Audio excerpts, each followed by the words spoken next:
would like to call on the next speaker. The Assembly will hear an address by His Excellency Prabowo Subianto, President of the Republic of Indonesia. I request protocol to escort His Excellency and invite him to address the Assembly.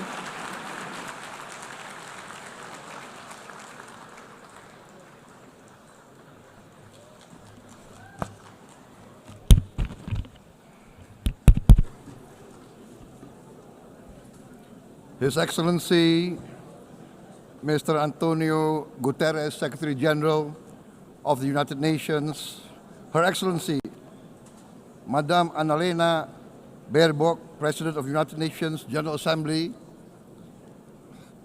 His Excellency, Mr. Moses Abelian, Under-Secretary General for General Assembly and Management, Excellencies, Heads of States, Heads of Governments, distinguished delegates, ladies and gentlemen. It is indeed a great honor for me to stand in this august General Assembly Hall among leaders and representatives who represent almost all of humanity. We differ in race, religion, and nationality, yet we gather together today as one human family. We are here first and foremost as fellow human beings, each created equal, endowed with unalienable rights to life, liberty, and the pursuit of happiness. The words of the United Nations Declaration of Independence have inspired democratic movements across continents, including the French Revolution, the Russian Revolution, the Mexican Revolution, the Chinese Revolution, and Indonesia's own struggle and journey to freedom. It also gave birth to the Universal Declaration of Human Rights, adopted by the United Nations in 1948. All men are created equal was the creed that opened the way to unprecedented global prosperity and dignity. And yet, in our own era of scientific and technological triumphs, an era capable of ending hunger, poverty, and environmental ruin, we also continue to face today grave dangers, challenges, and uncertainties. Human folly, fueled by fear, racism, hatred, oppression, and apartheid, threatens our common future. My country knows this pain. For centuries, Indonesians lived under colonial domination, oppression, and slavery. We were treated less than dogs in our own homeland. We Indonesians know what it means to be denied justice and what it means to live in apartheid, to live in poverty, and to be denied equal opportunity. We also knew what solidarity can do in our struggle for independence, in our fight to overcome hunger, disease, and poverty. The United Nations stood with Indonesia and gave us vital assistance. Decisions made here based on human solidarity by the Security Council and this Assembly gave Indonesia independence, international legitimacy, opened doors, and supported our early development through the efforts of the United Nations Children's Fund, the United Nations Food and Agriculture Organization, the FAO, the World Health Organization, and many, many other United Nations institutions. And because of that, Indonesia today stands on the cusp of shared prosperity and greater equality and dignity. Madam President, Excellencies, our world today is driven by conflict, injustice, and deepening uncertainty. Every day we witness suffering, genocide, and blatant disregard for international law and human decency. In the face of these challenges, we must not give up. As the United Nations Secretary General said, we cannot give up. We cannot surrender our hopes or our ideals. We must draw closer, not drift apart. Together we must strive to achieve our hopes, our dreams.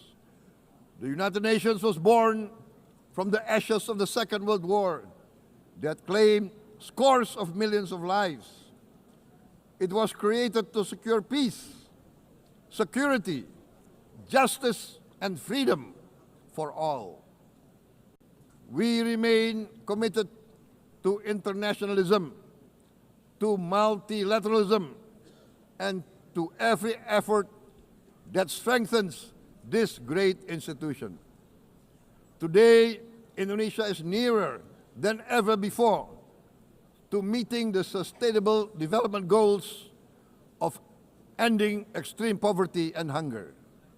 Because years ago, this very chamber chose to listen and uphold social and economic justice. We will never forget.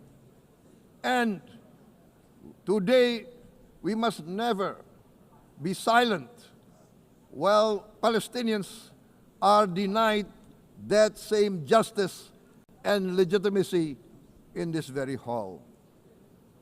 Excellencies, Thucydides warned, the strong do what they can, the weak suffer what they must. We must reject this doctrine. The United Nations exist to reject this doctrine. We must stand for all, the strong and the weak. Might cannot be right. Right must be right. Indonesia today is one of the largest contributors to United Peacekeeping Forces. We believe in the United Nations. We will continue to serve where peace needs guardians, not with just words, but with boots on the ground. If and when the United Nations Security Council and this great assembly decide Indonesia is prepared to deploy 20,000 or even more of our sons and daughters to help secure peace in Gaza or elsewhere, in Ukraine, in Sudan, in Libya, everywhere when the peace needs to be enforced, peace needs to be guarded, we are ready. We will take our share of the burden, not only with our sons and daughters, we are also willing to contribute financially to support the great mission to achieve peace by the United Nations. Madam President, Excellencies, I propose to this Assembly a message of hope and optimism, grounded in action and execution. Today, we heard the speech of Madam President, the President of the United Nations General Assembly. Yes, it is true what she said. Without the International Civil Aviation Organization, will we be here today? Will we sit in this great hall? Without the United Nations, we cannot be safe. No country can feel secure. We need the United Nations, and Indonesia will continue to support the United Nations, even though we still struggle, but we know the world needs a strong United Nations. The world's population is growing. Our planet is under strain.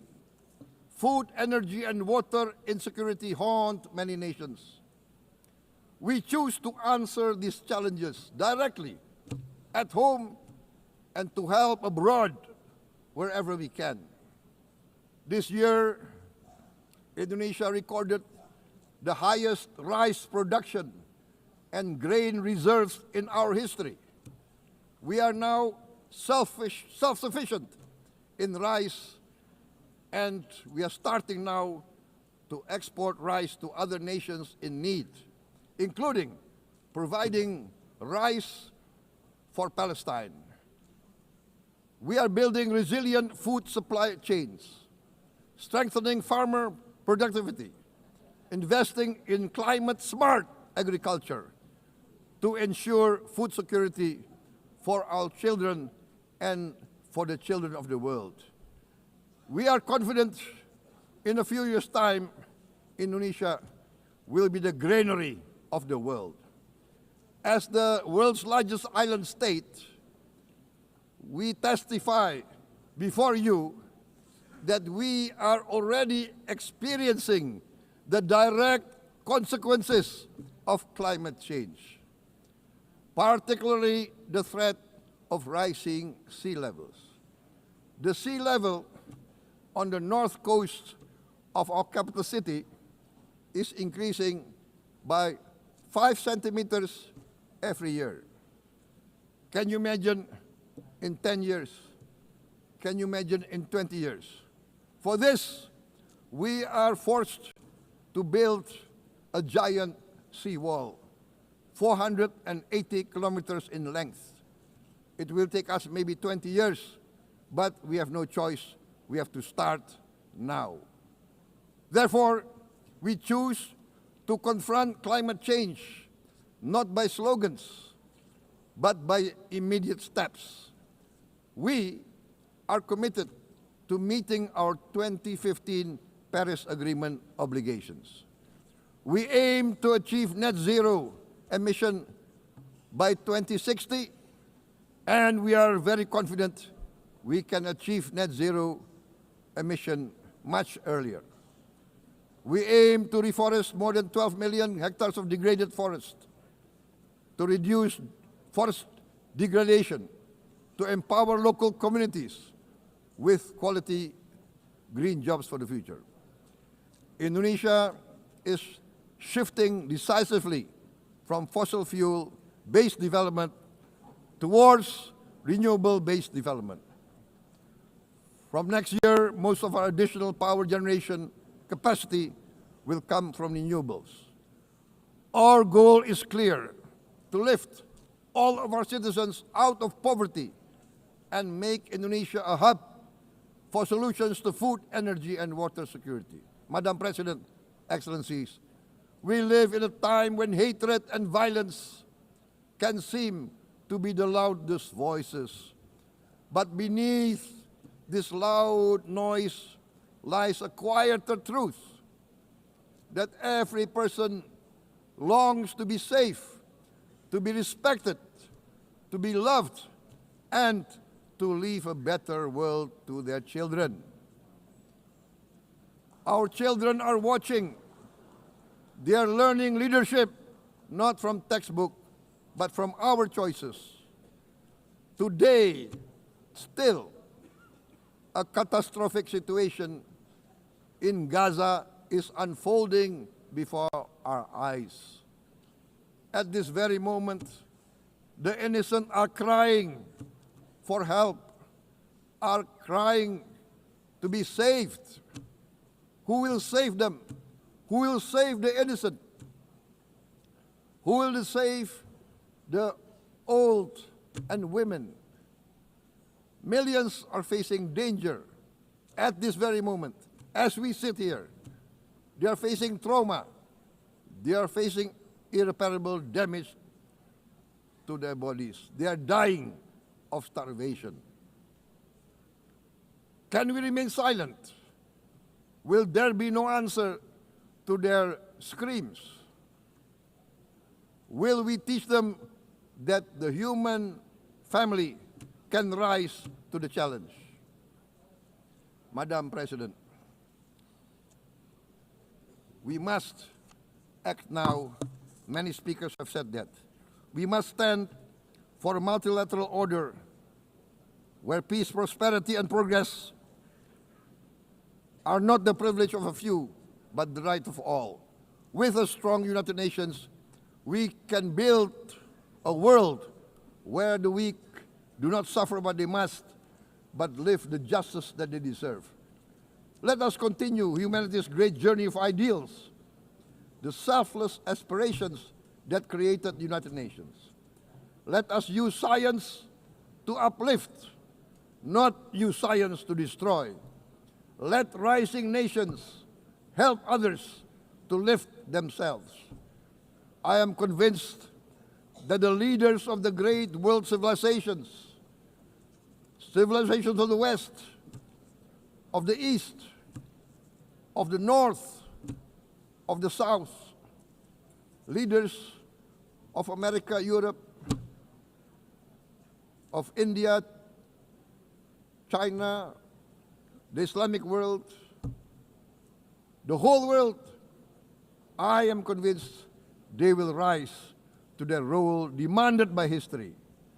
We are all hopeful that the leaders of the world will show great statesmanship, great wisdom, restraint, humility, overcome hate, overcome suspicion.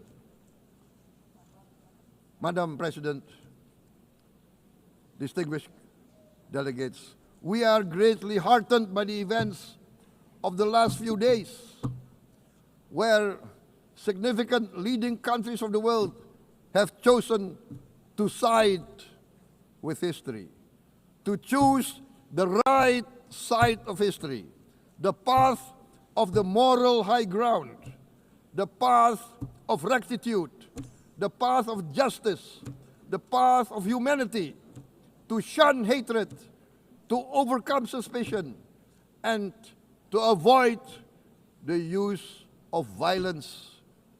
The use of violence will beget violence. No one country can bully the whole community of the human family.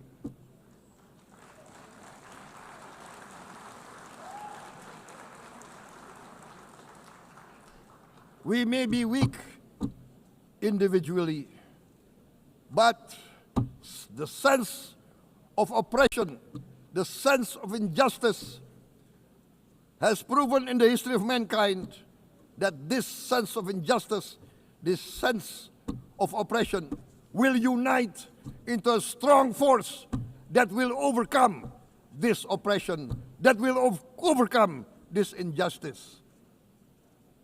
To close, I would like to reiterate again Indonesia's complete support for the two-state solution in Palestine. We must have an independent Palestine, but we must also recognize, we must also respect, and we must also guarantee the safety and security of Israel. Only then we can have real peace, and no longer hate and no longer suspicion. The only solution is this two-state solution. Two descendants of Abraham must live in reconciliation, peace, and harmony. Arabs, Jews, Muslims, Christians, Hindus, Buddhists, all religions, we must live as one human family. Indonesia is committed to being part of making this vision a reality. Is this a dream? Maybe, but this is the beautiful dream that we must work together towards. Let us work towards this noble goal. Let us continue humanity's journey of hope, a journey started by our forefathers, a journey that we must complete. Thank you. Wassalamualaikum warahmatullahi wabarakatuh.